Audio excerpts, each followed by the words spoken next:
Africa, Asia, Europe. Thank you. Bless God for giving us the privilege to be in His presence, to be here with our brother today. My name's Olawale Matthew Adisa, aka Mr. Bezel Omo Yahweh. Thank you so much. Yahweh should deliver to you. Alright, I'm happy to be here today. I actually called my brother in the house. He's a famous artist and he's very good professional gospel musician. So, and we are here today in his residence. I have him now on this program, The Journey So Far, with Mr. Omo Yahweh, Mr. Bezel Omo Yahweh. So, Ola Jesse is here with me in the house. He's my brother, my friend, he's a mentor. In fact, he's everything when we talk about music. So we are going to spend today with him, and it's going to be awesome. He is going to take us through his music journey, right from the scratch to where we are today. So, thank you so much, Ola Jesu.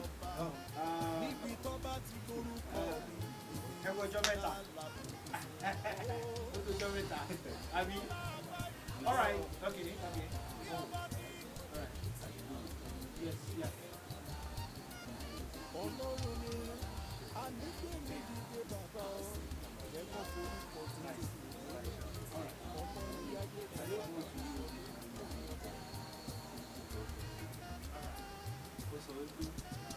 Ẹ ṣé o bàbá, bàbá tó farati, ògbélẹ̀yìn ayé, Ọlọ́run ológo jùlọ. Alẹ́ mi dúpẹ́ o bàbá lórí ayé mi o, ògbélẹ̀yìn ayé, Ọlọ́run ológo jùlọ. Àwọn kan bẹ́ẹ̀ lẹ́wọ̀n wọ́n ti kú. Àwọn kan wà ní mọ́ṣúárì wọn ò lè sọ̀rọ̀ mọ́. Àwọn kan wà bí aláìwà Ọlọ́run a ò fi yọ̀ wọ́n. Torí pé àwa dúpẹ́ bọ́dún yìí ṣe ń lọ. A ò kúkú òjijì, a ò lógún ẹgbàá wa. Ọlọ́run àyè ẹkún kò yọ sílẹ̀ fún wa. Àyè ẹkún kò yọ sílẹ̀ fún mi, Jésù. Àyè ìbànújẹ́ kò yọ sílẹ̀ fún mi. Olúwa Joseph nílẹ̀ Egypt, ó padà di prime minister o. Ẹbí ni mo fún ilé sí ayọ̀ mi.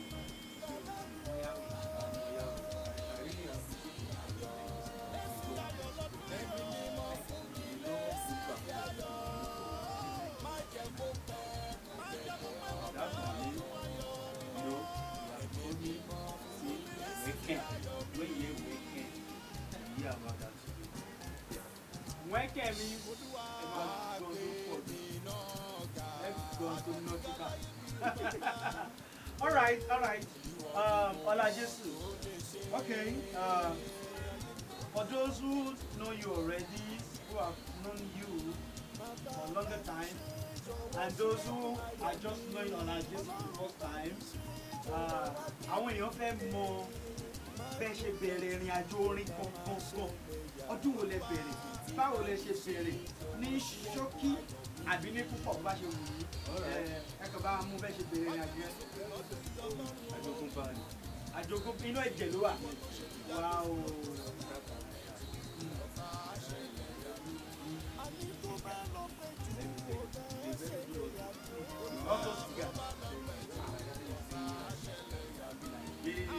Bye-bye.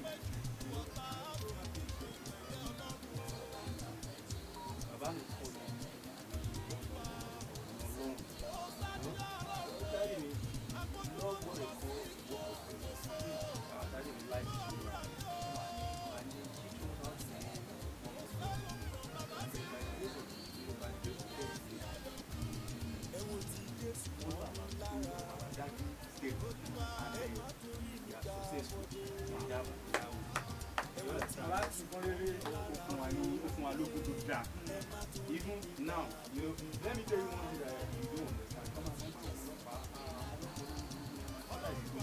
Wow! Let me now tell you one thing. Alalewaja, ọlọ́pàá ni bá yín, ọlọ́pàá ni bá tèmi náà. Ọlọ́pàá bẹ́ẹ̀gì sá. You know, èmi ti ẹ̀pọ̀, tèmi di púpọ̀. Dáàbì mi ọlọ́pàá. ẹ̀gbọ́n mi àgbà ọlọ́pàá ẹ̀gbọ́n mi tí mo tẹ̀lé ọlọ́pàá family wa ẹ̀gbọ́n mi to blessed memory ọlọ́pàá làwọn náà ti gbòye ṣàfẹ́fà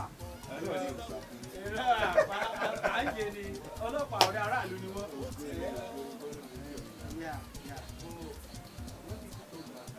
ọlọ́pàá ìyẹn ilé tí o bá ti ní ti ilé tó wà. ó dúró lórí kristi yes ó dẹ̀ fi òṣìṣẹ́ so also my and jèrè ẹ̀ lónìí to be honest with you I dey because why mo fi ní àjèrè ẹ̀ lónìí ni pé when my daddy is working tí wọ́n ń ṣe ọlọ́pàá because he dey retire policeman ìgbà tó ń ṣiṣẹ́ ọlọ́pàá we suffer a lot àwọn ẹgbẹ́ wọn ń gbé nǹkan gidi ṣe wọ́n ń ra nǹkan gidi my father told us something that this world òun ò fẹ́ ká jìyà nípa òmòdì àdé ó dẹ̀ dúró lórí iṣẹ́ yẹn ó dẹ̀ fi òtítọ́ ọ̀nà ṣe lẹ́yìn ìgbà tí dáàdì mi gba pension since tí dáàdì mi ti ń ṣiṣẹ́ tí dáàdì mi gba pension ní dáàdì mi ṣẹ̀ṣẹ̀ kọ́lé for you to know the honest tí bàbá mi ṣe wọ́n fi ṣiṣẹ́ yẹn and then right now alàgbà ni nínú ìjọ ṣé you understand me. Auntie me, I'm sorry to say, family profile, but I just have to say it. I love her so much. I love both of them so much. My elder sister, we call her Big Mommy. She's a policewoman, and at the same time, she is a pastor in Redeem. Ṣé rí pé àwọn ọlọ́pàá tó sì jẹ́ ọlọ́pàá dáadáa. I'm telling you, we are there. So when I hear, I'm proud to say that. You know, when I hear people say, ọlọ́pàá, I always say that there are some good, there are some bad ones. But pastor burúkú wà, pastor dáadáa wà. You understand? That is it. So to be honest with you, what I'm trying to say, let me go back to my word, is like mo bá ń lè ní. Ìyẹn music. Mo bá music ní. Okay. So now, ìgbà tí mo máa bẹ̀rẹ̀ music, I started from choir. And I don't have any voice. You know, when they are singing, I will be saying rubbish. Sometimes they come and for ball. Àlàyé wo má tiẹ̀ má kọrin kò ṣáà wà bẹ́ẹ̀ máa jó. You know, I like dancing. Ṣé wọn fún ilé àgbà àbíṣẹ́kẹ̀rẹ̀ ìlú báyìí? You know, Torí àwọn sẹ́ẹ̀tì ilé yẹn àgbà àbíṣẹ́kẹ̀rẹ̀ ìjọba. I love to play àgbámọ́lẹ̀. Àgbámọ́lẹ̀ àkúbà. You understand? Àkúbà. So ìgbà yẹn mo like ijó gan. Now many people complain about me that tẹ́ bá ń kọrin ẹ̀kí jó lórí stage gbogbo. I love dancing. Ṣé mo ìyà ó máa ń fa àwọn kòkó mi sẹ́yìn ìgbà mi nù ayé mi. When you suffer a lot, you miss some things in your life. You understand? So when I started music, you understand, year 2002. Yes, we were singing calling in our church fire from praise night to Ajodun. When we going there together, I just take only one person. You know, I don't know what is their poly band. I just go to church, go and minister, all those things.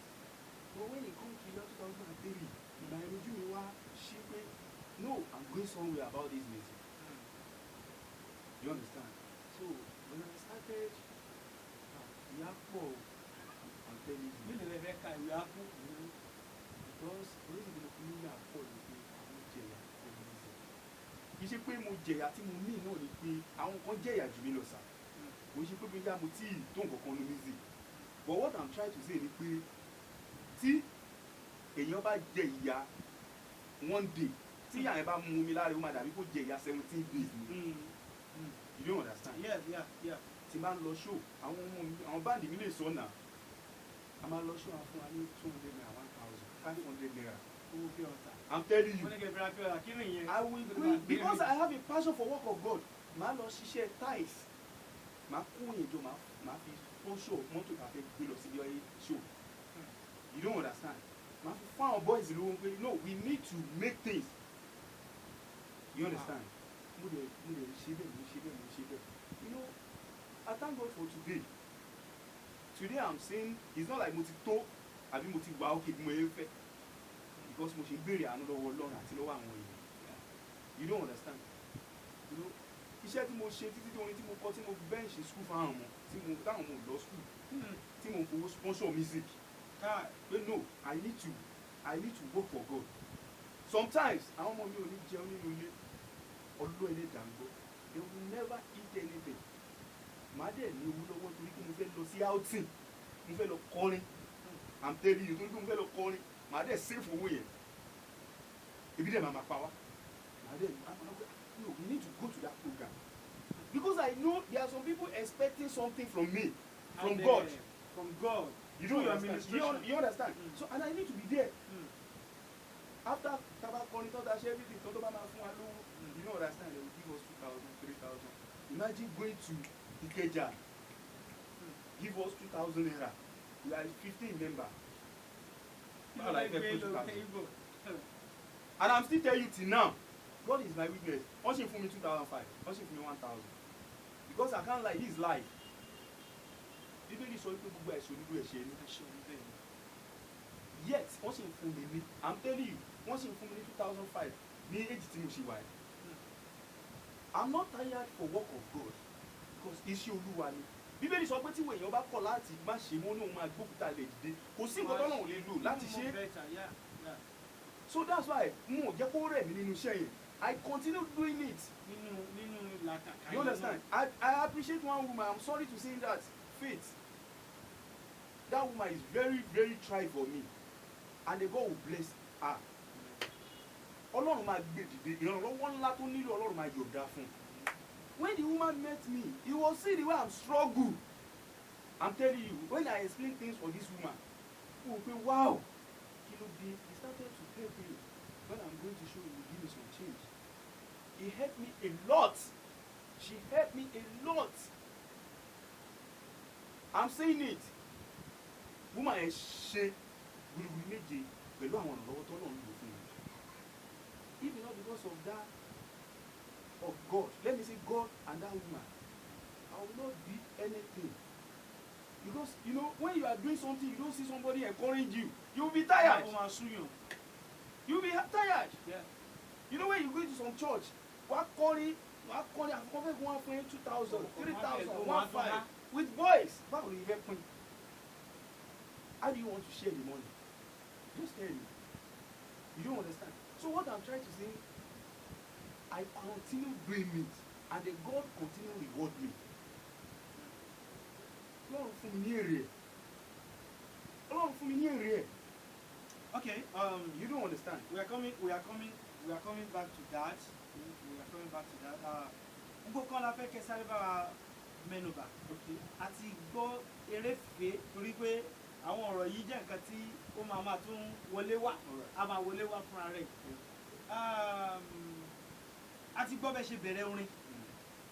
Báwo ni inspiration wípé kẹ́ di standing artist, gospel standing artist, báwo ni ìran yẹn ṣe wá?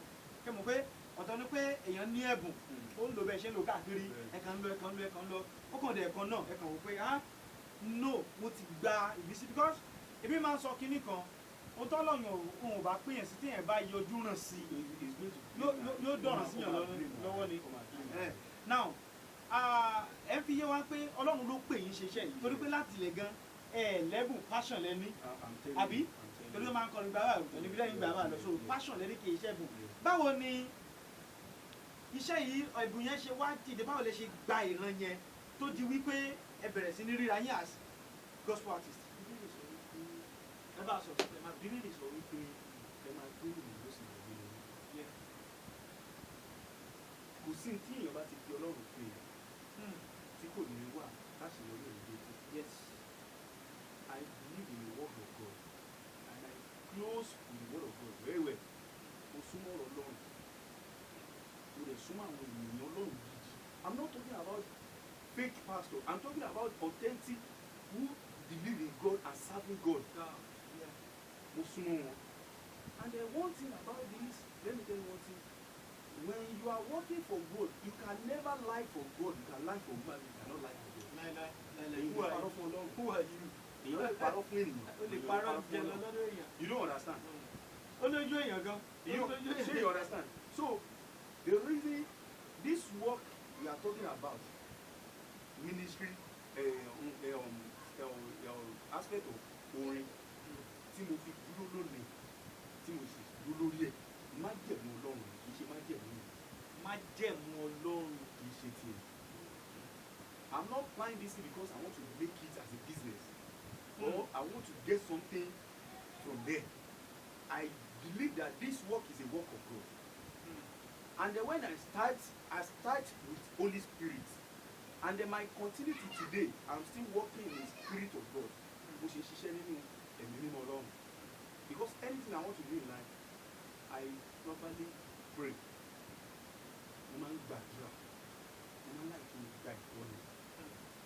I like mo máa fi kí Ọlọ́run tọ́ mi sọ́nà. Ilé sọ pé ẹni tí a ti ọwọ́ Ọlọ́run tọ́ nìkan. Ṣé o understand? Nǹkan tí o bá ń ṣe tó bá ti jẹ́ pé láti ọ̀dọ̀ Ọlọ́run ni, there will be a success. There will be a great. There will be a deliver. What I mean that delivering is that ó máa ní ìsanpadà. Ìsanpadà yẹn dẹ̀ máa jẹ́ nǹkan tó great because Bíbélì sọ pé talent tó ṣe fún tèmi ò ṣe fún. You don't understand? So that's why when I see some people singing today, mo máa wò pé why we turn the music to entertainment? You don't understand? Now you want to come and the reason that I look at some. Let me tell you one thing. I'm so sorry saying this. I'm live saying something. Tabanika won't control learning nowadays. People don't listen to genuine music again. No. They listen to what they call entertainment. Yes.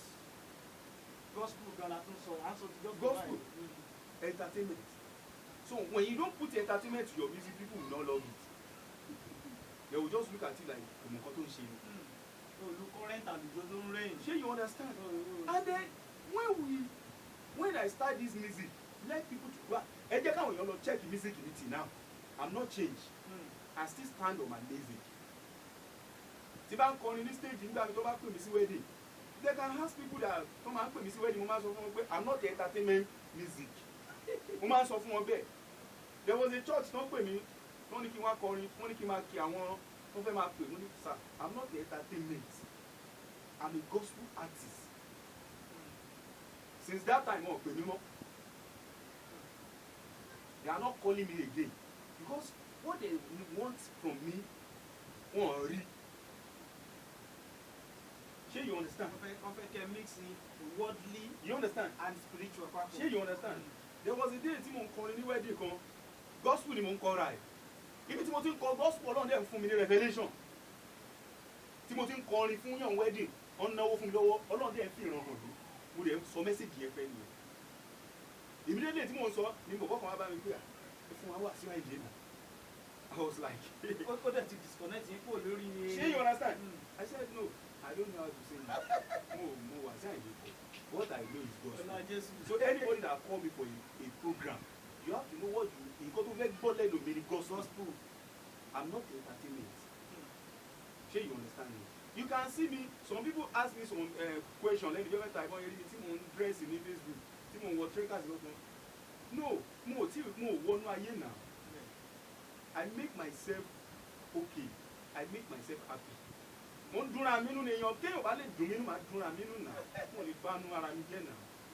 you cannot make me happy, I will make myself happy. You don't understand? So that's the reason I want to come to the car. Bobo,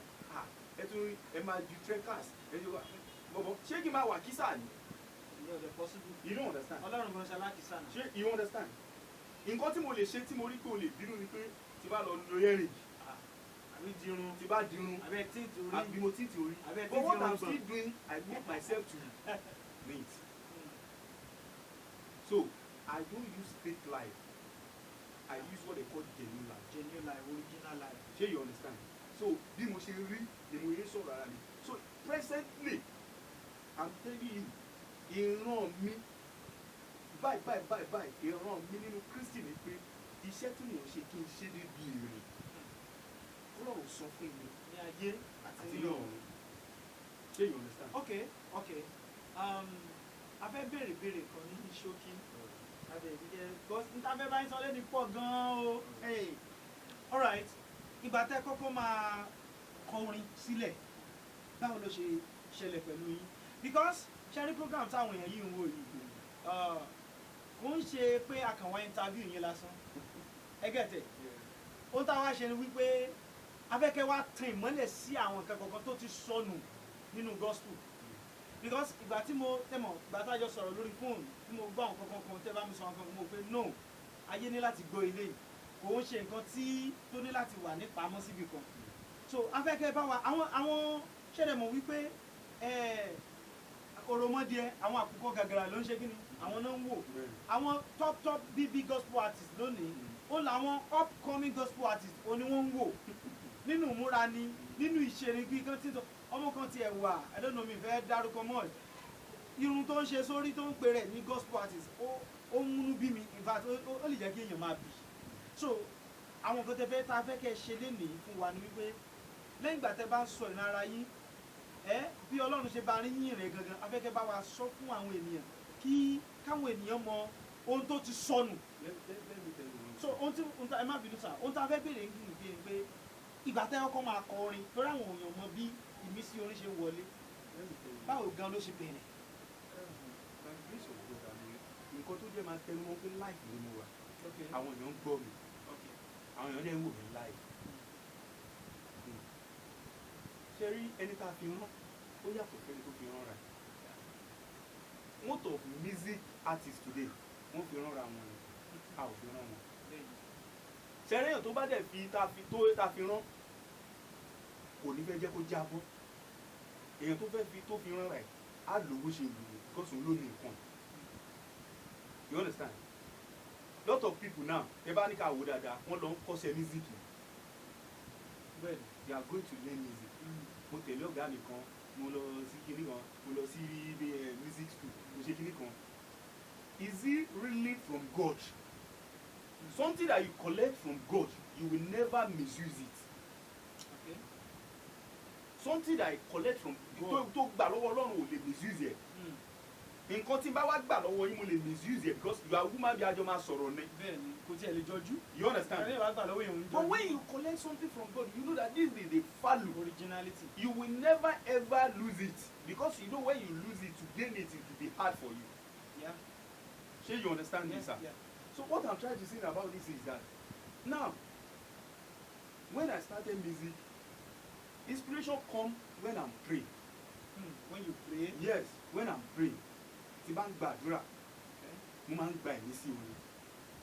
Ìgbà mi wà tó yẹ pé tí bá ń gbàdúrà máa gbé aago máa máa kọrin pẹ̀lú àdúrà tí mò ń gbà.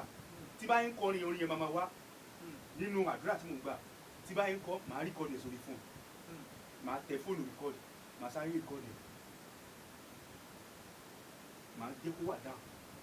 Tí n bá ṣe tán I will not pray about màá wá ṣẹ̀ṣẹ̀ gbàdúrà mi lórí. Màá wá gbé màá máa ṣe prayer títí tọ́lọ́run máa fi tọ́ mi sọ́nà bí nǹkan ṣe máa jẹ́ ojúlówó lórí máa jẹ́ odidi.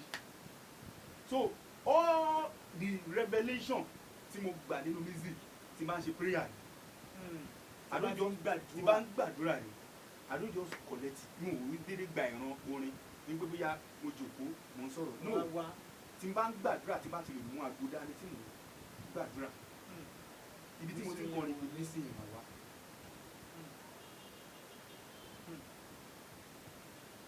Sure you understand? Yeah. That's where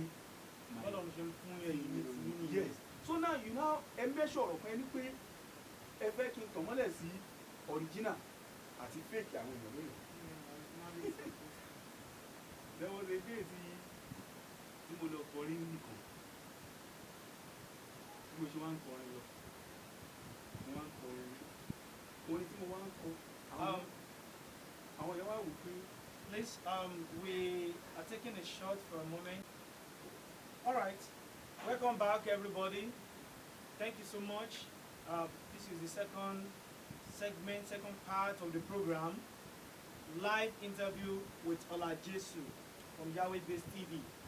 All right, Baba. Ìgbà wo lẹ bẹ̀rẹ̀ official record yín ní studio tẹ́ bẹ̀rẹ̀ sí ní ọdún wo lẹ bẹ̀rẹ̀ sí ní gbé album jáde. Mo ti kọ́kọ́ ṣàṣẹ ní ìbò bí ìyá sọ́mù àti ìyá sọ́mù àti. Mo ti kọ́kọ́ ṣàwọn album. nǹkan tó ṣẹlẹ̀ ni pé àwọn ibi tí mo ti ṣe there was a mistake. àwọn ẹ̀rọ mo kọ̀ọ̀kan wà ní ọ̀ṣọ́ ìgbà tó wá di year 2005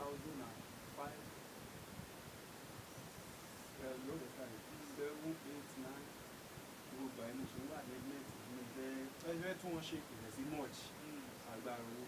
But let me just call the story. Ìgbà tó di year 2015-14 mo rẹ̀ fi ṣe kíṣẹ́ tí.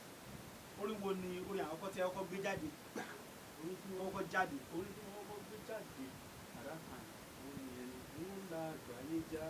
orin tí gbogbo ayé ó sì rí.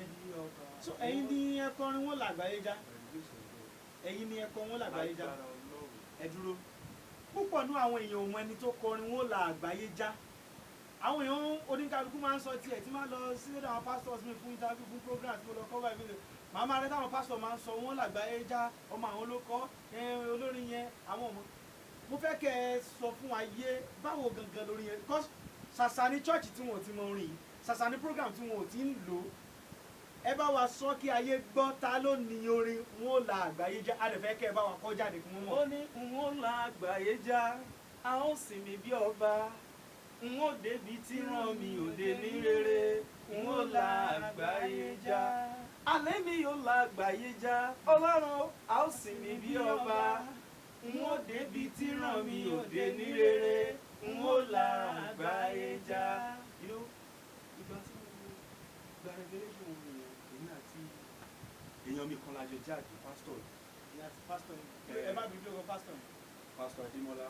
pastor Adémọ́lá Yes.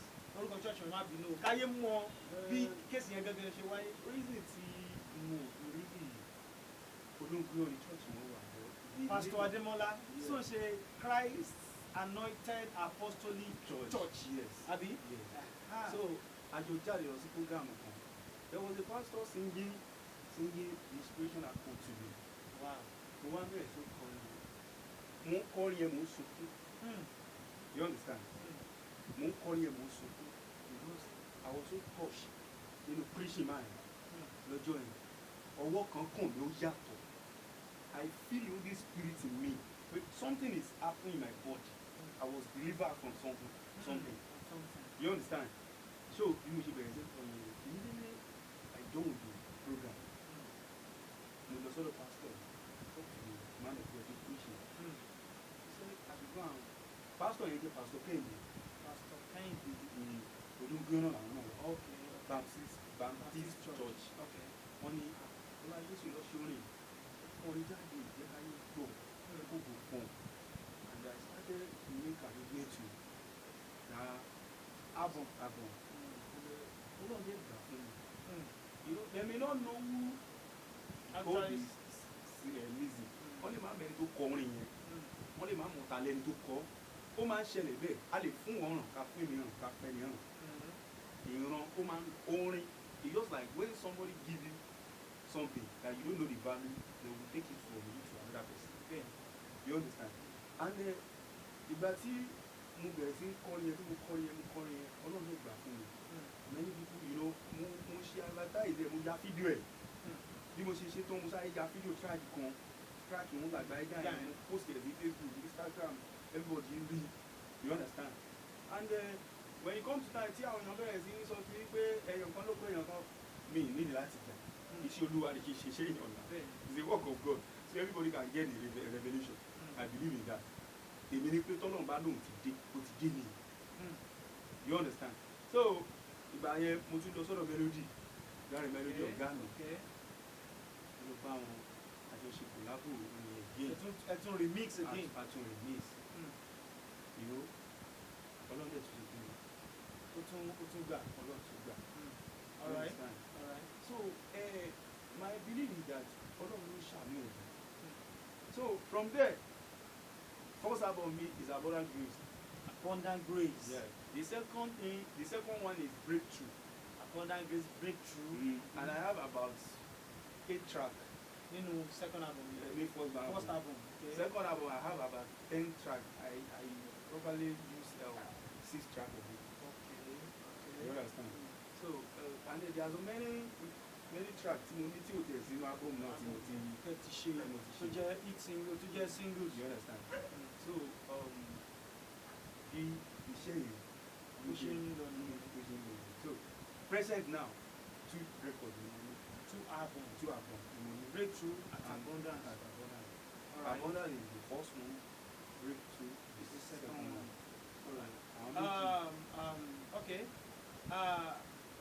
Mo fẹ́ kí ẹ bá wa ṣàlàyé kí ni yàtọ̀ sí ta ti gbọ́ tẹ́lẹ̀ àwọn ìdojúkọ bíi kéékèèké mélòó òun lẹ ti rí nínú music yìí. Nígbà tá a bẹ̀rẹ̀ ló sọ, ní ilẹ̀ ọ̀rẹ́ táyì jẹ́ pé kò sówó, kò sí nǹkan build program, kò ní sí nǹkan kan tá a máa fi tó bá fi planning. yet a máa lọ.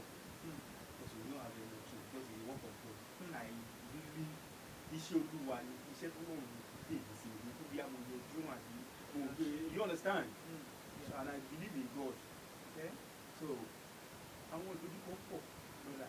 Àwọn olórin àgbààgbà àtẹ́yìn náà ń wò lókè bíi mélòó lẹ ti bá ṣiṣẹ́ pọ̀. Ẹni tó jẹ́ first place tí mo máa bá ṣiṣẹ́ pọ̀ náà ní Dáre Melody. Dáre Melody rẹ̀ bá gbà. Àwọn náà ni mo ti bá ṣiṣẹ́ pọ̀. Ọ̀gá tẹ̀ ti rí àti láwọn kọ̀ bí iṣẹ́ yìí tẹ́jọ́. Àwọn náà ni first place tí mo bá ṣiṣẹ́ pọ̀. Lẹ́yìn náà. Nínú album wo làwọn ti jáde second album yìí làwọn ti Breakthrough. Breakthrough. Mo tún lórí ọ̀fẹ́ láti meet mọ́mí let's say is my mom, is my sister. Okay. Evangelist Mrs. Sister Tope Alabi. Oh, àwọn tó pẹ́ Àlàbí. I'm with her alone to the room. Okay. They won't pray for me. So about the reason for that, they might do Mara Anuga. Nígbà tí wọ́n rí o because ọjọ́ yẹn wọ́n kọrin yẹn lórí òkè ẹ̀dẹ̀ wọ́n lọ bá wọn yes wọ́n lọ bá wọn ìrànlọ́wọ́ lọ́nà la nílò. Wow, he was so happy like that. No. And then she's a very nice woman. The way that she pray for me. Okay. Lójú ẹsẹ̀ kan pray for me mo ní ọwọ́ Ọlọ́run. Because when you see somebody that have anointing, you know them. Shey you understand? You know them. I really love that one. Wow. And the God will show much bless. Amen. So tí Ọlọ́run bá ṣílẹ̀kùn ẹ̀ mo fẹ́ ẹ máa ní plan pé kẹ́yìn àti wọn kẹjọ ní By the grace of God. àwọn àṣírí lọ́rùn. Ok, kí ni ohun tí ẹ wò pé tí ń ṣe nípa àbí tẹ́ fẹ́ gbé jáde báyìí láti surprise àwọn fans yín àti àwọn Kristẹni tí wọ́n ń retí àti gbọ́ nǹkan kan tó jẹ́ tuntun ìjìnlẹ̀ nípa gospel music kí ni tẹ́ ti ṣe àwọn plan wo ló wà lẹ́bàá. Náà pọ̀ bù. But ìkan àkọ́kọ́ ni pé for now I'm plan for freedom. Okay, ẹ fẹ́ yẹ àwọn videos kan. At least tí wá yà àwọn fídíò kankan rẹ̀ people will want to do it. There are some many tracks táwọn èèyàn kò tètè gbọ́ tó lè wà ní abọ́. Tí wọ́n ti gbọ́ wọ́n làgbáyé já ọlájésù wọ́n làgbáyé já nìkan ni wọ́n ti gbọ́ many other ones. You understand tó yẹ pé ó wà hit. ẹyọ kan tó sì gbọ́ nìyẹn tó so àwọn yẹn àwọn ẹ fẹ́ promote wọn. Yes.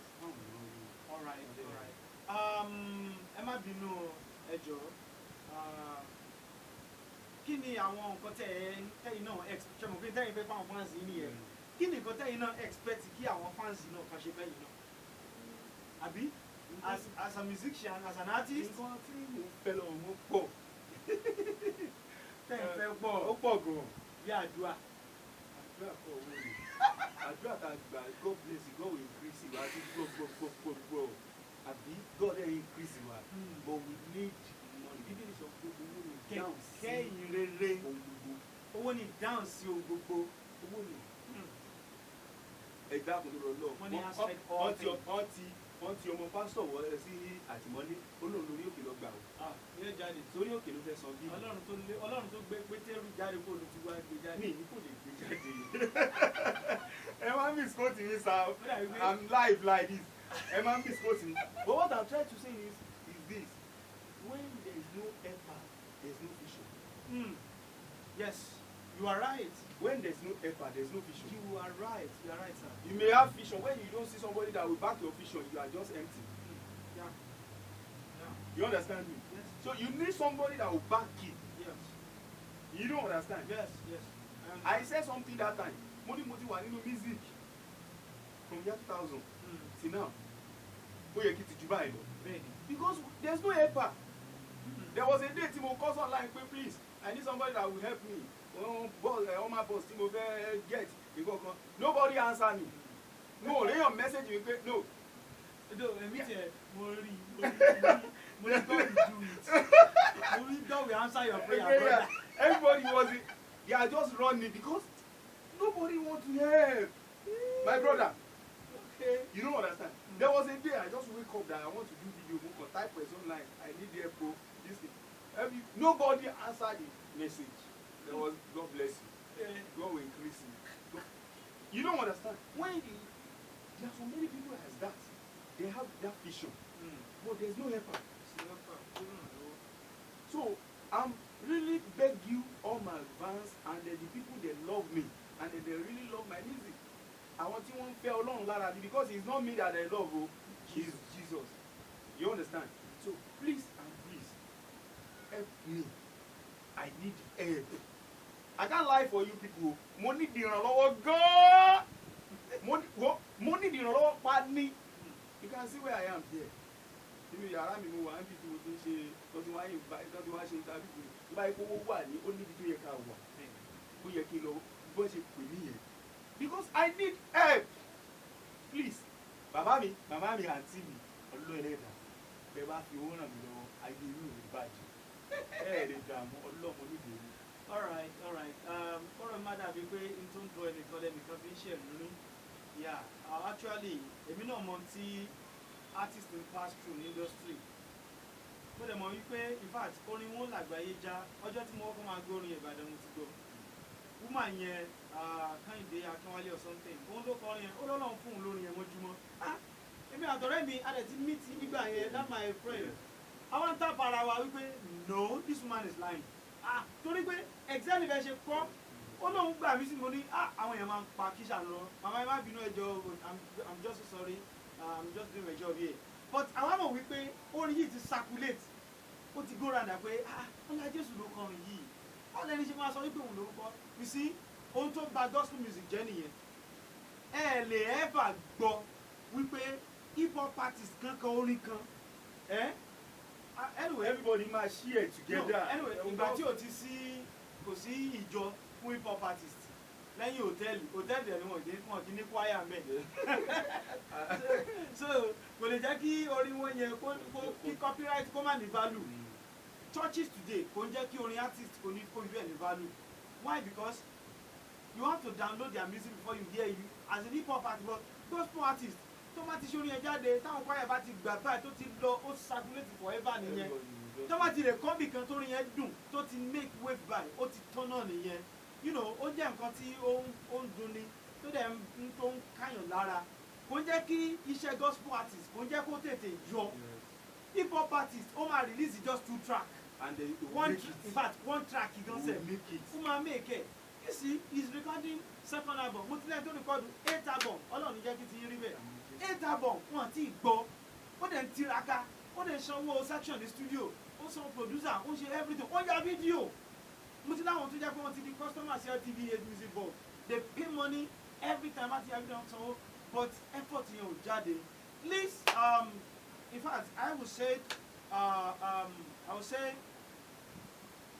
it is good to invest in the life of our own àwọn wo ni our own àwọn gospel artists báyìí tí wọ́n ń ṣiṣẹ́ ìtakuntakun tí wọ́n fi nǹkan míì kún you see ọlọ́run adé ràn wá lọ́wọ́ lórúkọ Jésù bàbá tí wọ́n bá fẹ́ reach yín mo fẹ́ kẹ́ fún wọn ní bóyá your social media handle YouTube ni o Facebook ni o Facebook page ni o WhatsApp ni o Instagram ni o mo fẹ́ kẹ́ email ni o mo fẹ́ kẹ́ bá wa fún wọn ní kìnìká tó tún tẹ̀síwájú àwọn nǹkan mi. Facebook is Ọlá Jésù Gospel Band. Ọlá Jésù Gospel Band yẹn page ni yẹn àbí Facebook page ní òkè email nǹkan. Email Ọlá Jésù Gospel Band for booking. Okay 4 yẹn 4 booking@gmail.com. Okay, Instagram nǹkan. Instagram the same thing. Okay Ọlá Jésù. All right YouTube that is Ọlá Jésù TV. All right. Olajesu TV. And then the WhatsApp number is 070 090 94 51 7970. 090 94 51 7970. Calling number is 080 51 46 23 58. 080 51 46 23 58. Ká tó tẹ̀síwájú ẹ dákun. Orin táyé fi tó jẹ́ signature yìí yẹn. Ẹ bá a tún kọ́ lẹ́ẹ̀kan sí kí wọ́n wò. Alẹ́ mi yóò la àgbáyé já, a ó sì ní bí ọba. N ó débi tí rán mi ò dé rí rere, n ó la àgbáyé já. Bá mi n ó la àgbáyé já, a ó sì ní bí ọba. N ó débi tí rán mi ò dé rí rere, n ó la àgbáyé já. Bàbá ẹ bá san fún mi lójú mi. Èmi mò ń pàtì bá ẹ sanwó fún mi. Ní sọ́n bá nìyí. Nítorí pé tẹ́lẹ̀tẹ́lẹ̀ rí, ayé ti lérò pé mi ò lè làgbáyé já. Wọ́n ní kí n lọ kú sóko ẹrú ni. Wọ́n ní tí n bá ti sùn kí n má jí mọ́. Àánú Ọlọ́run ló gbé mi dìde. Alẹ́ mi yóò la àgbáyé já, a ó sì ní bí ọba. N ó débi tí rán mi ò dé rí rere, n ó la àgbáyé já. Bàbá kí ni tí ó dùn yín jù láti ìgbà tí bẹ̀rẹ̀ music àti tó múnú yín dùn jù láti ìgbà tí bẹ̀rẹ̀ music? Question yẹn le gan sa. Ẹyọ kẹ̀kan láàrin gbogbo ẹ̀wọ́ yẹn pọ̀ tó ẹ̀kọ́ ẹ̀kan wa mẹ́yọ kan àtẹyọ kan. Ni mo kọ́kọ́ fẹ́ sọ. There is nobody that wants to. Kò sẹ́ni tó máa ń fẹ́ rántí Failure. failure. We always look for Success. success. Wọ́n máa ń pè é it's not about ìdáwọ̀ Zawẹ̀. ìdáhùn ló máa ń wé mi. Oríṣi ni pé ọjọ́ òní ló dùn wọ́n jù. Be honest. Ọjọ́ ìní. Yes. Wow. Yahweh Base TV. Ọ̀gá Reason ni to bàbá. people want me to be pé because since when I got to interview mo ti lọ sí interview lórí radio Lagos another radio what do you call it tó wà lọ́nà way I'm going in also. Àwọn radio Lagos àwọn radio tí mo lọ yẹn the interview is not deep like this. You understand because and I spent a lot for the interview. More than 30,000, 15,000. That's the reason you see some gospel artists, they are just tired. You understand? Because they don't see somebody that can help. Look at this man now. He's not collecting any money from me. He just called me. Kì í ṣe pé ó ń ṣiṣẹ́ ọ̀fẹ́ o, ó ń gbowó iṣẹ́ o. You cannot just go in there wọ́n lè ṣiṣẹ́ ọ̀fẹ́. Àgbà ni, ọ̀gá ni. But because we start from somewhere, àjọ bẹ̀rẹ̀ ni ó mọ̀ mí dáadáa. Àjọ bẹ̀rẹ̀ ìgbà tí mi bẹ̀rẹ̀ music àjọ bẹ̀rẹ̀ ni bàbá ẹ̀. Ìyẹn ló wò pé no, ọ̀gá bàbá mò ń rí pé ẹ̀ ń ga and I want to interview you mo fẹ́ kẹ́ ju bẹ́ẹ̀ ṣe wà lọ. It's not only me tó ṣe bẹ́ẹ̀ fún nínú gbogbo àtàdìdì. I'm telling you, to be honest with you. So what I'm saying is this person, Yahweh, tó dúró sẹ́gbẹ̀ẹ́ mi, is a very very good person to me. Shey you understand me? And there's a very popular person. Kò ṣe pé àwọn tó ń ṣiṣẹ́ 2,000, 3,000, àwọn tó máa fi 5,000 máa wá kiri. We are talking about billions of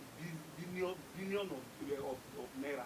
Ẹ má bínú pé billions yẹn sọ̀rọ̀ pẹ̀lẹ́ nítorí pé mi rí rí owó téèyàn ò bá rí rí àti pé máa lágbára ẹ ṣàánú mi ẹ fún mi kí n rí tí bá ti rí màá mọ̀ pé. Ọlá Jésù. You don't understand? Ní téèyàn bá rí rí ló máa pè ẹ bá ní pé 1,000 ń pè ní 1,000 bẹ́ẹ̀ ni pé 500 100 naira bàbá ti sọ̀rọ̀. Ẹnìkan ló dẹ̀rẹ̀ pa mí lọ́jọ́ kan ó ní mo fẹ́ ra sólà ara tí n bá ra sólà ara tó wáyé pé mo ra sólà nǹka tó ń ṣe sólà ara ṣe bí mọ́tò ni ó ní mo mọ̀ sólà ara mo lè spẹ́ẹ̀lì ẹ̀ ó ní ẹ má bínú torí pé ti wàrí ni tí n bá wàrí tí n bá ń wà. Ní téèyàn bá ń lò nínú orúkọ ẹ̀. You don't understand? So it's a very good entertainment. May God bless you. God will increase you. So what I'm trying to say is this. Please, I need your help upon my brother also. Torí téèyàn bá ń jà pé kójú máa gbóhùn lọ, mo wo ẹni tó ń tẹ̀lé bọ̀ lẹ́yìn. Tójú bá gbé ẹni tó ń bọ̀ lẹ́yìn náà lọ. Ẹni tó bẹ wájú náà kó náà má ṣàfihàn o. Torí tí bá gòkè tó náà bá gòkè, iṣẹ́ yẹn máa dọ́gba. Problem ta ní wọ́ọ̀dù ń sì ni pé ẹnìkan fẹ́ gùn ẹnìkan fẹ́ jẹ́ ẹnìkan bọ́. bẹ́ẹ̀ni n tó fa wàhálà ní Nàìjíríà. a fẹ́ fara wa gòkè. You understand? kémi dán kí n lè bá a máa jọ̀gá lórí àkàkí máa jẹ Ṣé you understand? And there is not supposed to be like this. Yeah. Please, we are begging you people, help us. Nǹkan tó wá dùn mọ́ mi nínú jù tí mo tún ṣe ìdí ẹ̀ tuntun gbọ́ ọjọ́ òní yìí.